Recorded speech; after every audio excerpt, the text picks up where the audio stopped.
গোপন ব্লেটে ভোট হইলেও এই ভোট এরকমই থাকতো, হয়তো পুরনো বন্ধু হিসেবে এদিক সেদিক হইতো, করলে অসুবিধা ছিল না, বরং করতে পারলে ভালো হইতো। তো ওনারা যেহেতু সংসদে করেন নাই, সেটা আর দুইটা সুযোগ ছিল করার। একটা হইল কে একজন মামলা করছে এটার বিরুদ্ধে, যিনি সবসময় মামলা করে এরকম যে আইনজ্ঞ আছেন না, করেছেন। ওই সময় যদি সাহসী কোনো যারা ছিলেন বিচারপতি, সাহসী যদি বিচারপতি থাকতেন, বলে দিত যে হ্যাঁ সিক্রেটই হবে, তাহলে হয়তো ডেট পিছাইতো, অসুবিধা হইতো না, সরকারেরও ক্ষতি হইতো না, বাজারদেরও ক্ষতি হইতো না, হতে পারত। আরেকটা হতে পারত কি, তারা চাইলে ভোটের আগ পর্যন্ত সংসদ অধিবেশনে ছিল না, প্রেসিডেন্টকে দিয়ে অর্ডিন্যান্স করে সিক্রেট ভোটে করে ফেলতে পারত। ওই যে শেষ থাকে না, করার ইচ্ছা ছিল। দৌড় দিতে হয় কি না, বদরুদ্দোজা চৌধুরীর স্ট্যান্ড নিয়ে যে নিরপেক্ষ থাকার কয়ে উনি কোনো কবরে যাইতে চাইবেন কি না, যে গেলে 2 কবরেই যাবেন জিয়ারতের জন্য, 1 কবরে যাবেন না, আর এখন একটা ডাবল কবর আছে সেখানে যাবেন, সেগুলাতে যদি মতবিরোধ হয়, তাহলে বাজারদের পুরানো ঐতিহ্য অনুযায়ী রেল লাইনের দূর না হইলে মির্জা ফখরুলের দূর খেতে পারে, রাখবে না।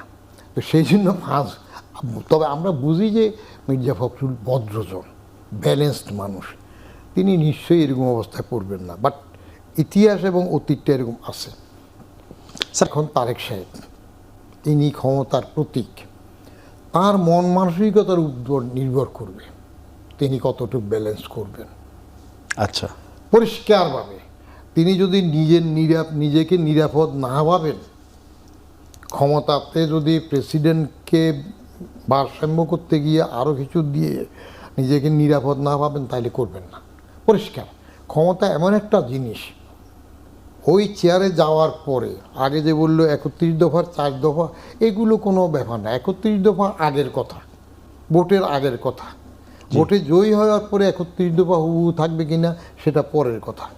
কারণ যুক্তফ্রন্টে যখন ইলেকশন হয়, তখন হক বাসানে জোটের কথা খুব প্রচলন ছিল না, হক বাসানে।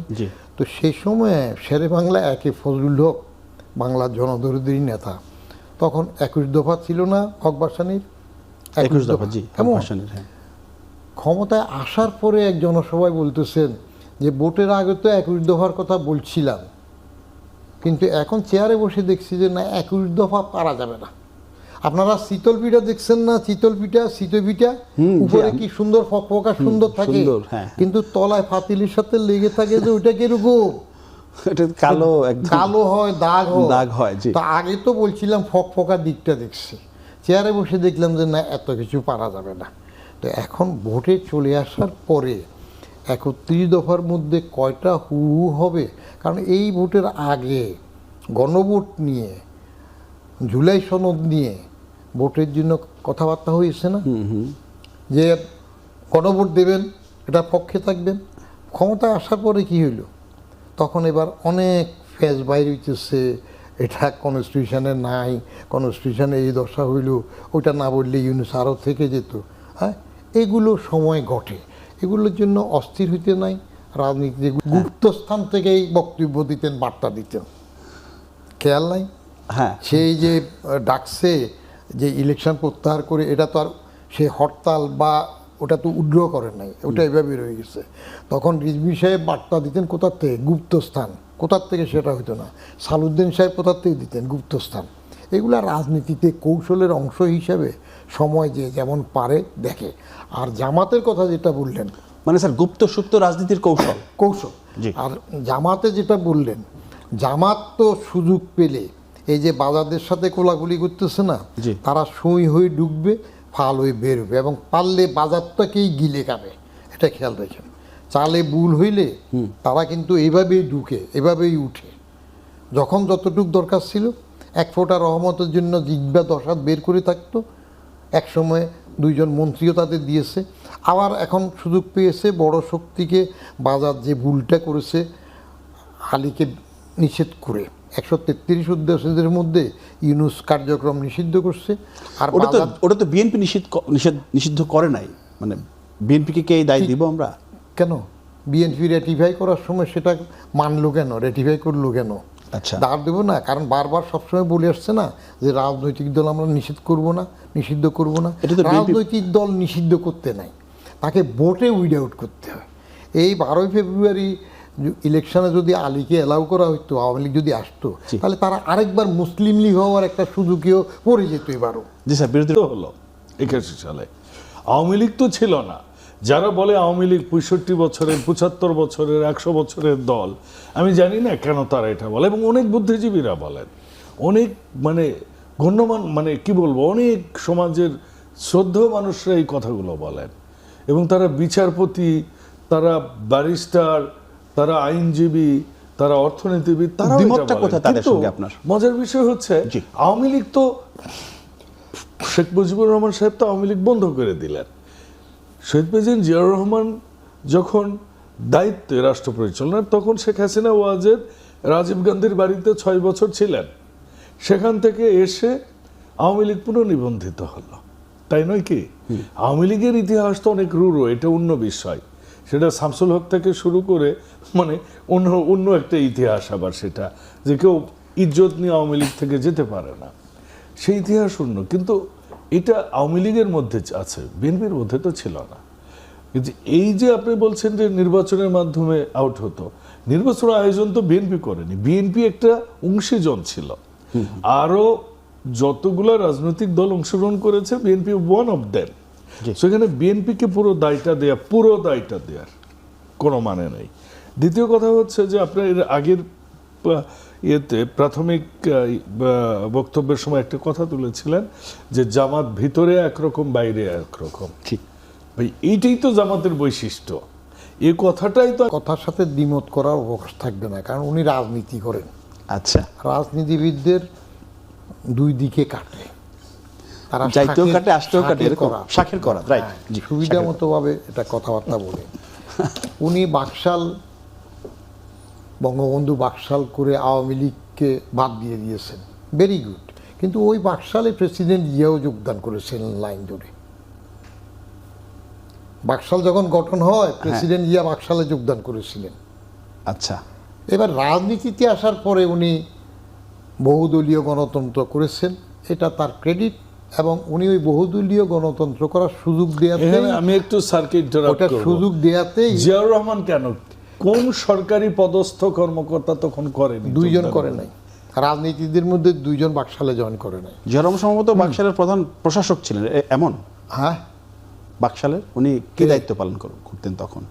আচ্ছা। তো এখন বাকশাল যখন গেল, তারপরে কিন্তু উদার রাজনীতিতে আওয়ামী লীগও সুযোগ পেল। আচ্ছা, কারণ উদার রাজনীতি যদি প্রেসিডেন্ট জিয়া দাঁড় করতেন, তাহলে তো বাকশাল হইয়া তারা আবার আওয়ামী লীগ হইতে পারতো না। এটাই তো শুধু ডেমোক্রেসির রাজ্জাক সৌন্দর্য। জি। মহিউদ্দিন ওই দুইজন বাকশাল ধরে রাখছিল অনেক দিন অনেক পর্যন্ত। দিন, যে তারা অনেক দিন বাকশালের ঐতিহ্য ধরে রাখছিল। 90-96 আচ্ছা, পর্যন্ত। তারপরে যেটা বললেন যে ইসলাম নিয়ে, যেটা জামাত ইসলাম নিয়ে বলা হয়, দুটো জিনিস নামের মধ্যে থাকে। একটা হইল সুশাসন। আচ্ছা, আমাদের ডক্টর বদিউল আলম মজুমদারের যে সংগঠন সুশাসনের জন্য হ্যাঁ, নাগরিক, হ্যাঁ, জি, সুজন, ওইখানে সুশাসনটা ওনার নামের মধ্যে আছে। আচ্ছা, সুশাসনের জন্য নাগরিক, তাহলে সুশাসনটা ওইখানে আছে, আর কোথাও সুশাসন আপনি পাবেন না। তদ্রূপ জামাতে ইসলামের যে নাম, বাংলাদেশ জামাতে ইসলামী বা জামাতে ইসলামী বাংলাদেশ, এখন তো বাংলাদেশ জামাতে ইসলাম, ওইখানে ইসলাম নামটা আছে। কিন্তু নারী নেতৃত্ব হারাম বলার পরে ইসলামের দোহাই দিয়ে নারী নেতৃত্বের রহমতের জন্য তারা কি না করেছে তখন, এটা তো মনে থাকবে। জি, তো সেগুলো নিয়ে আপনার ধর্ম করেন না। আর কথা যেগুলো গালিগালাজের কথা বলে, যে একজনকে খারাপ কথার উনি রেফারেন্স দিলেন, এটা আমাদের সংসদে আমরা আগেও দেখেছি। আচ্ছা, কেউ একজন বলেছে নিশি কুটুম্ব। আমরা যারা ওই যে বেশিরভাগ সময় শোনা উল্লাহ হই, বকা উল্লাহ হইতে পারি না, তারা এগুলো শুধু শুনে মনে রাখি। কারণ মনে খান যখন গভর্নর হলেন, তখন চট্টগ্রামের এক মন্ত্রী কুলি সুলতান একটু পটপট করে কথা বলতো। আচ্ছা, কুলির নেতা ছিল, এই জন্য কুলি সুলতান বলতো তারে, পূর্ব পাকিস্তানের গভর্নর মোনেম খান থাকতে। তো একদিন মোনেম খান বিরক্ত হয়ে বলল যে, বাবু আগে সিদ্ধান্ত নাও, বকা উল্লাহ কে হবে, সোনা উল্লাহ কে হবে। আমি যখন আব্বাজানের কাছে যাই, আচ্ছা, আব্বাজান হইল আইব খান, হ্যাঁ, তা আমি যখন আমার আব্বার কাছে যাই, তখন আমি সোনা উল্লাহ হই। আইব খান বকা উল্লাহ হয়, আমি শুনি। এখন এখানে আমি গভর্নর, তোমরা ওই রেওয়াজ হইলে সোনা উল্লাহ হইবে, আমি বকা উল্লাহ হব। আচ্ছা, তো সময়ে কে বকা উল্লাহ হবে, কে সোনা উল্লাহ হবে, সেগুলা রাজনীতি নির্ভর করে। আপনার আমাদের সৌজন্যবোধ যেটা কমে যায়, সেটা আমরা অনেক সময় কমাই ফেলি। একটা মঞ্চ ভেঙে এলো না, একবার স্টেজ ভাঙলো, এবার একটা সাঁকো ভাঙলো, কোথায় এমপি সাহেব উদ্বোধন করলো, মঞ্চ ভাঙার পরে এটা নিয়ে রুড়ো কথা বলছে যে ওবায়দুল কাদের তাদের মঞ্চ থেকে একটু পড়লো, ভাঙলো। এগুলা রাজনীতিতে খুব নিকৃষ্ট ধরনের কথাবার্তা হয় আর কি। তা আমরা সেগুলোর থেকে মুক্ত হই। যেহেতু বাজাদের এমপি সাহেব আছে, তারা যদি ছোট্ট ছোট্ট কয়েকটা সমাধান দেন, আমি আগেও দুইবার বলছি, ফয়সালা করা দরকার। মরহুম না মৃত, শহীদ না প্রয়াত, আপনি দুইজনরে সেনায় মারল, সেনারাই তো মারছে, বঙ্গবন্ধুকেও সেনারা মারছে, প্রেসিডেন্ট জিয়াকেও সেনারা মারছে, সেটা বিপদগামী বলেন যাই বলেন, তারাই তো মারছে। আরেকটা যে মারার সামিল সাত্তারকেও সেনারাই মারছে বলা যায়, কারণ তার তো কিচ্ছু নাই, নিরীহ মানুষ এর সাথে তারা হটাই দিল। তো সেনারা মারলে যদি একজন শহীদ হবে আরেকজন প্রয়াত হবে, কেন হবে? জিয়া হবে শহীদ রাষ্ট্রপতি জিয়াউর রহমান, আর ওই বঙ্গবন্ধু হবে প্রয়াত রাষ্ট্রপতি শেখ মুজিবুর রহমান। এইগুলো রাজনৈতিক সলিউশন দরকার আছে রিকনসিলিউশনের জন্য। আচ্ছা, রিকনসিলিউশনের জন্য গ্যাপ তো কমাতে চেয়েছিলেন বেগম খালেদা জিয়া। ওই যে দুইজনকে একসাথে 2003-এ স্বাধীনতা পুরস্কার দিলেন কি জন্য? রিকনসাইল করার জন্য। এটা দারুণ উদ্যোগ ছিল, দারুণ উদ্যোগ ছিল, জি। সাংঘাতিক উদ্যোগ, দারুণ উদ্যোগ না শুধু, এবং সেখানে একটা বিরাট বড় প্রজ্ঞার পরিচয় দিয়েছিলেন জিয়া রহমানকে সেবার পুরস্কার দেওয়া হয়েছিল এবং শেখ মুজিবুর রহমানকে আর দিয়েছেন, কাউকে দেন। এবং সেটা বিএনপি সরকারের আমলে। জিয়া স্বাধীনতা ঘোষণা করছে, বঙ্গবন্ধুরটা চাপা দেয়। কিন্তু সে সময় রিকনসিলিউশনটা ছিল ওই 2003-এ অন্য কাউকে দেয়া হয় না, শুধু এই দুইজনকে দেওয়া হয়েছিল স্বাধীনতা পুরস্কার। তো সেই সময় বেগম জিয়ার আরেকটা প্রজ্ঞার কাজ ছিল, বঙ্গবন্ধুকে যে একটা কারামুক্তির পরে জনসভায় বঙ্গবন্ধু উপাধিতে ভূষিত করা হয়েছিল, এই কথাটা বঙ্গবন্ধুর সাইটেশনের মধ্যে, শ্রদ্ধাঞ্জলির মধ্যে বাজাদের লোকজন রাখতে চায় নাই। এটা আমি আগেও বলেছি। তার ওটাতে 4 জন কোর ছিল, মান্নান ভূঁইয়া, তরিকুল ইসলাম, তারপরে যাইয়া খন্দকার মোশাররফ শুধু একমাত্র জীবিত আছে, আর ব্যারিস্টার নাজমুল হুদা। তো ওইটা লিখার পরে আমি তখন ক্যাবিনেটের জয়েন্ট সেক্রেটারি, ডক্টর সাদাত বললো যে ওনাদেরকে দেখাই নিয়ে আসেন ঠিক আছে কিনা। মান্নান ভূঁইয়াকে দেখানোর পরে প্রথমে মান্নান ভূঁইয়া বঙ্গবন্ধু উপাধিতে ভূষিত করা হয় লাইন লাল কাঠি দিয়ে কেটে দিছে, যে বঙ্গবন্ধু কি আর কে আবার আমরা মানি না। তো আমি তখন মনে মনে হাসলাম যে চামচিকা কি কয়, যে বঙ্গবন্ধু না হইলে তুমি মান্নান ভূঁইয়া ছাত্র ইউনিয়ন করে লেফটিস্ট করে কি ওয়েস্টটা আচ্ছা, খরচ হইল। তো কেটে দেওয়ার পরে আমি এক হিসাবে বললাম, বাকি 3 জন আর কিছু বলে নাই, যেহেতু পার্টি জেনারেল সেক্রেটারি কেটেছে। আমি ডক্টর সাদাতকে বললাম যে স্যার, এটা তো ঐতিহাসিক ব্যাপার, বাজাদের জন্য ভালো, বিএনপির জন্য ভালো হবে, এটা রাখতে হয়। তো এটা একটু আপনি ম্যাডামের সাথে 12ই মার্চ 2003 আমাদের ফাইনাল করার বৈঠক আছে, ক্যাবিনেট সেক্রেটারি আমরা 2 জন ম্যাডামের সাথে বসবো তার অফিসে। তো সাদাত তো আবার চুক্তি বেশি পছন্দ করে, 2বার চুক্তি পেয়েছে। এগুলা ইতর শ্রেণীর লোক, আমলারা চুক্তির জন্য যে লালাইতো থাকে। তো যদি এদের বিরুদ্ধে কথা বলে, চুক্তি যদি না দে, মান্নান ভূঁইয়া বা তার দুস্থ একসাথে এই বাম রাজনীতি করছে, বলে যে আপনি উঠাইয়েন। হ্যাঁ, কোথায় পুষকে জয়েন্ট সেক্রেটারি বদিউর রহমান, কোথায় ক্যাবিনেট সেক্রেটারি সাদাত। তবুও আমি সাহস করে ম্যাডাম জিয়ার সাথে বৈঠকে উঠাইলাম। উঠানোর পরে মান্নান ভূঁইয়া আমার তখন ওখানে দমকাইল আবার, যে বলছি আপনি আবার কাটিয়ে দেওয়ার পর উঠাইলেন কেন? আমি বললাম না স্যার, উঠাইলাম এই জন্য, ম্যাডাম তো ফাইনাল ডিসিশন নেবেন, এটা বাজাদের জন্য ভালো, আচ্ছা, বিএনপির জন্য ঐতিহাসিক ঘটনা। তো ম্যাডাম তার চিরাচরিত স্টাইলে এইভাবে এই কত সামান্য হয়তো আধা মিনিট এরকম একটু ভেবে বললো যে না ঠিক আছে, আপনারা মানেন বা না মানেন, আমরা মানিবে না, এটা ঐতিহাসিক ঘটনা, জনগণ যে হতে দিয়েছে এটা থাকবে। এবং ওই সাইটেশনে তখন এটা লেখা হয়েছে যে তাকে দেয়া হয়। তাহলে একটা রিকনসিলিউশনের অংশ। আমি এর পরবর্তী অংশটা চেষ্টা করেছিলাম, 14th সংশোধনী, আমি তখন সংসদে এডিশন সেক্রেটারি। 14th সংশোধনীতে যখন ছবি প্রদর্শনী, যে রাষ্ট্রপতি এবং প্রধানমন্ত্রীর ছবি কোন কোন জায়গায় দেশে বিদেশে দেখানো হবে, সেটা কনস্টিটিউশনে ইনক্লুড করতেছিল। এটা সেফ বাংলা সেবলামি আর কি, ছবি প্রদর্শনীতে কনস্টিটিউশনে ইনক্লুড করতেছে। এটা মওদুদের প্রস্তাব সহ ছিল 14th সংশোধনী। তখন আমি জমিরুদ্দিন সরকারে বলতেছিলাম যে স্যার, আপনারা বাকিটা করে দেন, ওটা ভালো, এটা না দিয়ে যে বঙ্গবন্ধুকে জাতির পিতা ডিক্লেয়ার করেন, তার পক্ষে জিয়াউর রহমানকে স্বাধীনতার ঘোষক করে দেন। তো এখন এনারা যদি ওটা চিন্তা করে তাহলে একটা লড়াই থেমে যাবে। স্যার একটু জি এমপি সাহেব যদি হ্যাঁ, ধন্যবাদ। না স্যার, খালেদা জিয়ার যে মহানুভবতা, যে প্রজ্ঞার কথা তিনি বললেন, প্রজ্ঞার কথার পাশাপাশি আরেকটা কথা উনি বলেছেন, সেটা হচ্ছে স্যার দীর্ঘদিন থেকে চেষ্টা করতেছেন যে আওয়ামী লীগকে কীভাবে প্রতিষ্ঠা করা যায়। এটা খুবই সুন্দরভাবে উনি যতই আমলাদের বকাঝকা করুক, উনিও আমলা ছিলেন, তো খুব শার্প মানুষ। আর উনি হচ্ছেন মানে ইংরেজি সাহিত্যের ঢাকা বিশ্ববিদ্যালয়ের ছাত্র সেই আমলের। যে ওনার সাথে তো কথাই পারা যাবে না। উনি একটা প্রশ্ন তুলেছেন, শহীদ ভার্সেস প্রয়াত। আমরা শহীদ বলি কেন? আমরা শহীদ বলি, আমরা মনে করি আল্লাহ তাকে জান্নাতবাসী করেছেন, কিন্তু দেশের জন্য অনেক কিছু করেছেন, রিস্ক নিয়েছেন। 25 তারিখে যারা সুটকেস গোছাইছিল, ও বলছে নাকে তেল দিয়ে ঘুমাও, আর আরেকজন যখন 25 তারিখে বলছে উই রিভল্ট। সো যিনি বলছেন তাকে, তিনি যখন নিহত হয়েছেন তখন আমরা তাকে শহীদ বলি। এখন বাকিরা শহীদ তাদেরকে বলেন না, তার দলের লোকের, এটা তাদের দৈন্যতা। 1 2 আপনি দেখবেন প্রশ্ন হচ্ছে যে বিএনপির, আমি শুরুতে যেটা বললাম যে 31 দফার আপনার 4 নম্বরে বলা হয়েছে যে রাষ্ট্রপতি এবং প্রধানমন্ত্রীর যে ক্ষমতা, সেই ক্ষমতা একটা ভারসাম্য আনা হবে। আমরা কি ভারসাম্য আনা দেখতে পাবো এই 5 বছরে, যেটা আপনাদের 31 দফা ছিল? আপনাদের 31 দফা। ধন্যবাদ। আমি সবসময় বদিউল আলম ভাইদের মতো শ্রদ্ধাভাজন ব্যক্তিত্বকে পাশে বসে কথা বলা একটু খুবই মানে সংকোচের বিষয়, ছোট মানুষ। তারপরেও আপনার যে প্রশ্নটার অবতারণা করেছেন, কিন্তু এই প্রশ্নটার উত্তরটা এক কথাই তো দেবার মতো নয়। প্রথম কথা হচ্ছে যে প্রায় 35 বছর পর রাষ্ট্রপতি ভোটের মাধ্যমে নির্বাচিত হলো।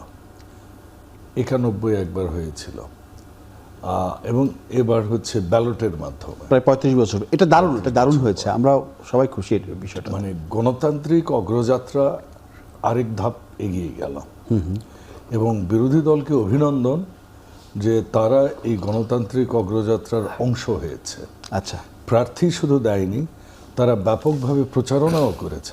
আমাদের কাছেও ভোট চেয়েছেন তারা, এবং তারা খুব সিরিয়াস ছিলেন।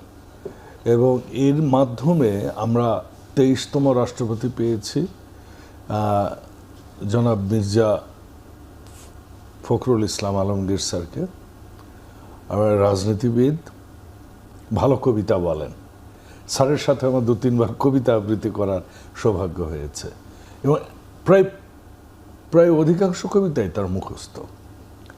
একজন শিক্ষক, তৃণমূলের রাজনীতিবিদ, ঢাকার রাজনীতিবিদ, পৌরসভার চেয়ারম্যান থেকে উনি এখন রাষ্ট্রের সর্বোচ্চ দলের ভারপ্রাপ্ত মহাসচিব ছিলেন দীর্ঘদিন। ভারমুক্ত হওয়ার পরও যে ভার উনি বহন করেছেন, এইটা অনেক মানে অসামান্য। এরকম বর্ণাঢ্য ক্যারিয়ার সেটা, জি। এবং স্যারকে অভিনন্দন। এবং আমাদের আরেকজন রাজনৈতিক পুরোধা, যিনি 111-এ বিএনপির ওয়ান অফ দ্য অন্যতম, আমি মনে করি ব্রিগেডিয়ার হান্নান শাহ এবং নজরুল ইসলাম খান স্যার, সেই সাথে জনাব রুহুল কবির রিজভী আহমেদ যে ভূমিকা রেখেছেন, দলকে আগলিয়ে রেখেছিলেন, এবং প্রথম কেউ ছাত্র দলের রাজনীতি থেকে উঠে আসা। রুহুল কবির রিজভী তো আরো দায়িত্ব পেলেন দলকে আগলে রাখার জন্য। উনি এই প্রথম ভারপ্রাপ্ত মহাসচিবের দায়িত্ব পালন করছেন। আজকে সন্ধ্যার পর থেকেই, বিকেল 5টার পর থেকেই তাকে দায়িত্ব দেওয়া হয়েছে। এটা অসামান্য অর্জন, এটা দলের অর্জন। আমাদের দেশবাসী ভালো গণতান্ত্রিক রাজনীতি আগামীতে পাবেন, এটার সুফল দেশবাসী ভোগ করবেন বলে আমি আশা করছি। এখন আসেন, আপনি 70 অনুচ্ছেদের কথা বলেছেন। আমি আশা করি নেক্সট অধিবেশনেই হয়তো 70 অনুচ্ছেদ উঠে যাবে, কারণ আমরা সংবিধান সংশোধনের জন্য যে কমিটি, সেখানে এটা আলোচিত হবে এবং তারপর মন্ত্রিপরিষদে পাশ হবে, এরপর সংসদ উত্থাপন হলে এটা হয়ে যাবে।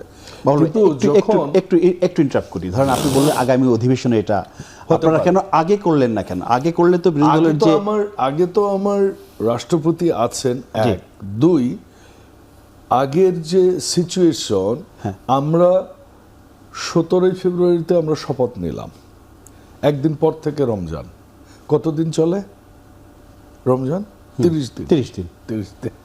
এরপরে আমরা 133টা অধ্যাদেশ নিয়ে সংসদে আইন পাশ করার চেষ্টা করেছি, আর 10টা ছাড়া বাকি সবগুলো করেছি। আপনার মনে আছে শুক্রবার শনিবারেও আমরা অধিবেশন করেছি, বসেছে। হ্যাঁ, তারপরে কি হলো, আমরা বাজেট অধিবেশন করলাম। কয় মাস গেল? 5 মাস চলে গেল না? তো আপনি তো সময় দিবেন। তাছাড়াও এটা তখনই হয়তো বা বাজেট অধিবেশনের মধ্যেও এটা করা যেত। আচ্ছা, আমরা বিরোধী দলের কাছে সংবিধান সংশোধন করবার জন্য যে কমিটি গঠন হবে সেটার নাম চেয়েছিলাম, ওনারা তখন দেন নাই। This is the fact, number 1।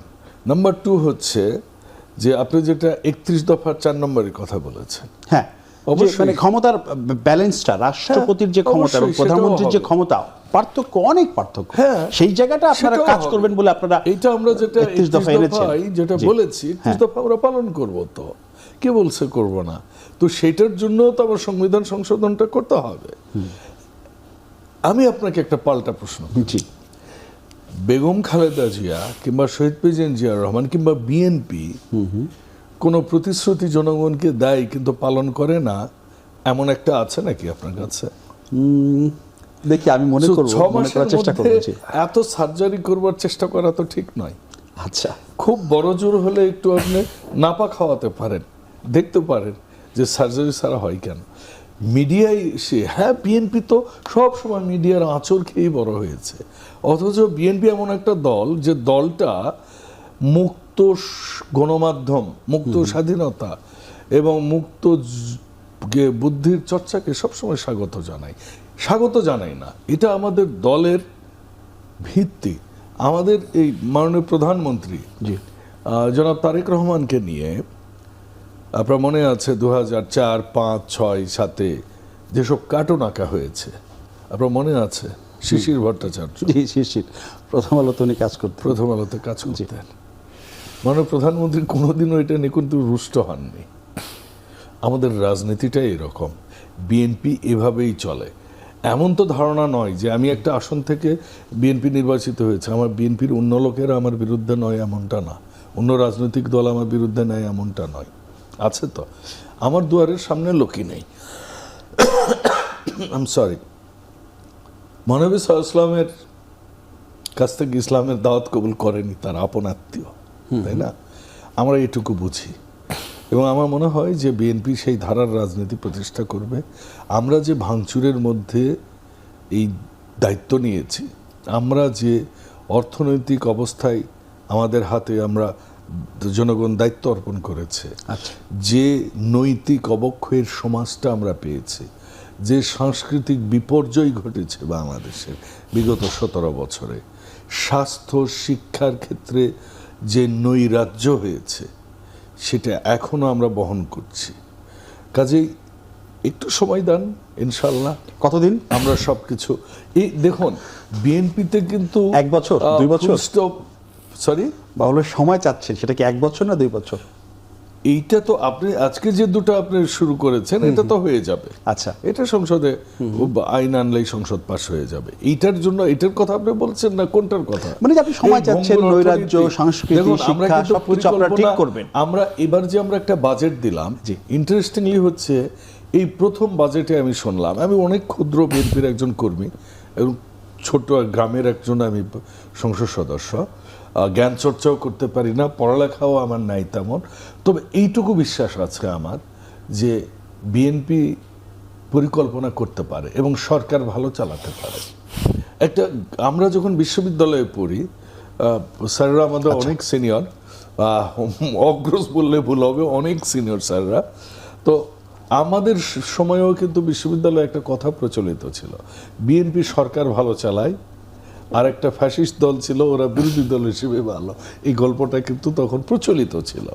কাজে বিএনপির উপর আস্থা রেখেছে জনগণ এবং সেই আস্থার প্রতিফলন জনগণ দেখতে পাবে। জি, আসবো আপনার কাছে। আমি যেতে চাই বদিউর রহমান আপনার কাছে। সেটি হচ্ছে যে মানে আমি তো ওনাকে জিজ্ঞাসা করলাম যে আপনার 31 দফার যে 4 নম্বরে আছে যে রাষ্ট্রপতি এবং প্রধানমন্ত্রীর যে ক্ষমতার যে পার্থক্য ব্যবধান, সেই জায়গাটা ওনাদের 31 দফায় ওনারা উল্লেখ করেছেন, এটাতে ওনারা কাজ করবেন।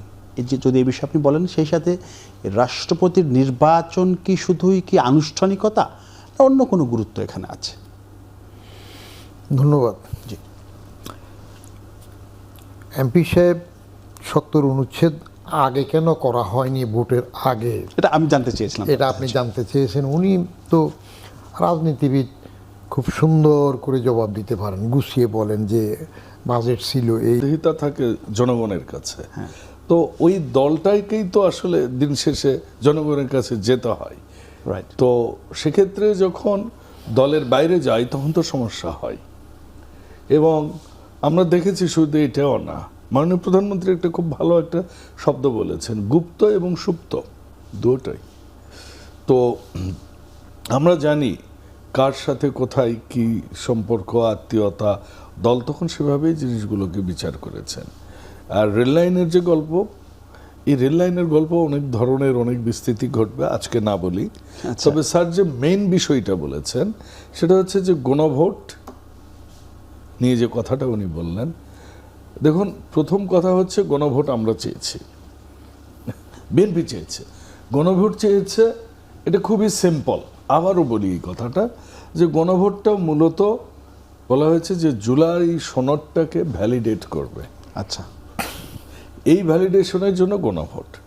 কিন্তু রাতের আধারে সেই নাপা পার্টি, উনি যেহেতু বাজাত বললেন তো আমি নাপা বলি, কারণ উনি যখন বাজাত বলতেন আগে আমি অনেক ভাবতাম যে স্যার আসলে বাজাত বলতে কি বোঝাচ্ছে। এই প্রশ্ন আমারও ছিল, স্যার আলী বাজাত এরকম বলতেন। তো পরে আমি স্যারের কাছে জেনে নিয়েছি যে এগুলো আসলে পরে আমি বাংলায় বলেছি। ঠিক আছে। তো ওই নাপা পার্টি বা এই সব পার্টির, এই গুপ্ত সুপ্ত পার্টির যেভাবে কাজগুলো করেছে, ওই যে আমরা কিন্তু ওই ব্যালটের 3টা বুঝতেছি, 3.5টা বুঝতেছি, ঠিক আছে, 4টা পয়েন্ট কিন্তু আমরা বুঝতেছি না। এবং আমরা যে বুঝতেছি না, এটা কিন্তু বিরোধী দল এখন বুঝছে যে কেন আমরা বুঝতেছিলাম না। এবং সে কারণেই তারা কিন্তু রাষ্ট্রপতির নির্বাচনে অংশগ্রহণ করেই তারা বুঝিয়ে দিল যে না, সংবিধান যেটা আছে এই মতোই করতে হবে এবং এইটাই ন্যায্য, এটাই আইনগত, এইটাই দেশ ঠিক থাকবে। তারা কিন্তু এটা প্রমাণ করে দিয়েছে। এই জন্য আমি অবশ্যই তাদের অভিনন্দন জানাই। সেই সাথে তারা এটাও প্রমাণ করলেন যে তারা যে আলাদাভাবে শপথটা নিয়েছিলেন এটা ভুল ছিল, এইটা ভুল ছিল। কাজেই কথার পিঠে কথা আসে, কথার পরেও কথা থাকে। রাজনীতিতে একটা কথা আছে যে প্রকাশ্য আলোচনা একটা হয়, কিচেন ক্যাবিনেটে আরেকটা হয়। সেটা সব জায়গায় হয়। খুব ঘনিষ্ঠদেরকে নিয়ে আবার একটা হয়, ওটাও হয়। সেখানে আরেকটা সিদ্ধান্ত হয়। এত সরলীকরণ তো কিছু নাই যে যেটা চাইবে ওটাকে ডানে ফেলাবো। আমরা ওই যে ঐকিক অঙ্ক করতে যে বলতাম, যেটা চাইবে ওটাকে ডানে ফেলাবো। রাজনীতিটা তো এত সরল সমীকরণ নয়। আমি যখন ছোটবেলা ছিলাম তখন ওই স্যারের মতো আমি একটা চিন্তা করতাম যে রাজনীতিবিদরা এটা করছে না কেন, ওটা করছে না কেন। এবং এক পর্যায়ে আমার এক রাজনীতিবিদের সাথে ভালো তর্কে আমি লিপ্ত হই। হওয়ার পর উনি আমাকে বললেন যে you better go to politics then you ask me. এখন তার কথা আমার খুব মনে হয়। উনি একজন বাম রাজনীতি করতেন, মারা গেছেন।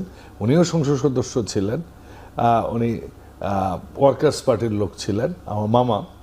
তো আমার ওই কথা, ওনার কথা এখন মনে হয় যে রাজনীতিতে যে দেখো কাজে। আমি বিরতি নিই, তার আগে একটা জিনিস বলি, সেটা হচ্ছে যে সংসদে বিরোধী দলের সাথে আপনাদের যেমন সম্পর্ক দেখি, দারুণ সম্পর্ক, হ্যাঁ, কিন্তু সংসদের বাইরে তারা যেভাবে বলে মনে হচ্ছে যে 2-3 দিনের মধ্যে সরকারকে তারা টেনে নামিয়ে ফেলবে। আজকেও দেখলাম, আজকে আপনারা যেভাবে ওনারা আসলেন, যেভাবে করমর্দন করলেন, সেটা তো দারুণ সম্পর্ক মনে হচ্ছে। সংসদের বাইরে প্রশ্ন করি, আপনারা কেন চান যে আমাদের সম্পর্কটা সংসদে ভালো থাকবে না? আমরা ভালোই চাই, কিন্তু ওনাদের সংসদে একরকম দেখি। আপনাদের সবাইকে খুবই কৃতজ্ঞ যে আপনারা সংসদে খুব সৌহার্দ্যপূর্ণ সম্পর্ক সেটা তো আমরা নিয়ে দেখি, চলছেন। কিন্তু সংসদের বাইরে এইটা দেখি বলেন। আপনারা অন্য ওইটা নিয়ে আর প্রশ্ন করেন না। দ্বিতীয় কথা আপনার হচ্ছে ওটা যে প্রশ্ন, সংসদে বিরোধী দল তো নাই, আপনি প্রশ্ন উঠাবেন কি? যারা আছে তারা এবং হ্যাঁ। বাজার তো একই দল, অতএব আচ্ছা, সৌহার্দ্যপূর্ণ আমি ওনাকে সম্পর্ক এটা আপনি পাবেন না উত্তরটা কেন? দিচ্ছি, আমি স্যারকে এই উত্তরটা আচ্ছা, দিচ্ছি। এটা দিয়ে শেষ, আমরা বিরতি এইটার নিচ্ছি। উত্তর দেয়া দরকার, খুবই জরুরি। দেখুন, যাদেরকে বলছেন যে আমাদের সাথের দল, তারা একসময় কিন্তু জওহরলাল নেহরুর সাথে ছিলেন, তারপরে তারা একসময় ছিলেন মোনায়েম খানের সাথে, নাকি কারা কারা ছিল পাকিস্তানে তখন, এদেশের বোধহয় মুড়িয়ে ছিলেন গভর্নর বা এরকম কিছু। মোনায়েম খান মানে তো পাকিস্তানের সাথে ছিলেন 71-এ, এবং পাশাপাশি আমাদের দলের ইতিহাসটা খুবই অন্যরকম। স্বাধীনতার পর যদি আপনি দেখেন 86-তে তারা শেখ হাসিনার সাথে বা এরশাদকে সহযোগিতা করতে গেছেন। তারপর কি তারপর তো আপনাদের তো 88-তে কি সহযোগিতা করেছে আমরা করেছে। জানি। আপনাদের সাথে তো ছিল। আমি আসছি জি। 90-এ কিন্তু আমরা একসাথে নির্বাচন করিনি, 96 কিন্তু তারা আওয়ামী লীগের সাথে গেলেন, 2001 সালে আমরা জোটবদ্ধ হয়ে নির্বাচন করেছি এবং আপনারা এর জিতলেন। বাইরে বিএনপির যেটুকু দায়, শহীদ প্রেসিডেন্ট জিয়াউর রহমান ইসলামিক ভাবধারার রাজনৈতিক দলগুলোকে রাজনীতি করার পথ মুক্ত করে দিয়েছে। আমরা একটা বিরতি নিচ্ছি, তবে আপনি এর যেটাই বাইরে বলেন, আমি মানে কোনো জোটবদ্ধ হয়ে নির্বাচন করা আর আন্দোলনে একসাথে আন্দোলনে নামা পার্থক্য আছে আন্দোলন তো। তারা আমাদের সাথে 14-র পর, আপনি কি মাঠে দেখেছেন? আপনি তো মাঠের না, সাংবাদিক আপনাদের সাথে ছিলেন। আন্দোলনে ছিল না, আপনাদের সাথে জোটবদ্ধ কোথাওই নির্বাচন ছিলেন করে না। তারা ক্ষমতায় গিয়েছে, তারা তো আপনারা ক্ষমতায় গুপ্ত গিয়েছেন। হয়ে চলে গেলেন। হ্যাঁ। গুপ্ত হয়ে চলে যাওয়ার পর তো তারা বের হইলেন, খোলস অনেক পরে বের করে আসলেন। তারা তো আবার ভারতের সাথেও গোপনে মিটিং করেন, তারা তো আমেরিকার সাথেও গোপনে, তারা তো এটাও বলেছেন যে আল্লাহ পাকের ফায়সালা হয়ে গেছে, জামাত এবার কিন্তু ক্ষমতায় এই যে তারা আসবে। মিটিং করে দিন শেষে এইরকম- কিন্তু সেটা গোপন থাকে না, সেটা প্রকাশ্যেই চলে আসে। কিন্তু বিএনপির কোনো কিছু গোপনীয় থাকে না। বিএনপির রাজনীতি প্রকাশ্য, বিএনপির ম্যানিফেস্টো প্রকাশ্য, বিএনপি কি করবে না করবে প্রকাশ্য। এইখানে তাদের সাথে আমাদের ম্যাচিং করা, আমার মনে হয় স্যার এটা অন্যায় করেছে। স্যার হয়তো বলবে শুধু 14-র ইলেকশনের সময় জি, না, সে তো নিজেরা ভুল করছে বাজার, তখন তারাও একটু গুপ্ত সুপ্ত ছিল। কারা? এই যে বাজাদের লোকজন, আচ্ছা। রিজভী, সালাউদ্দিন সাহেব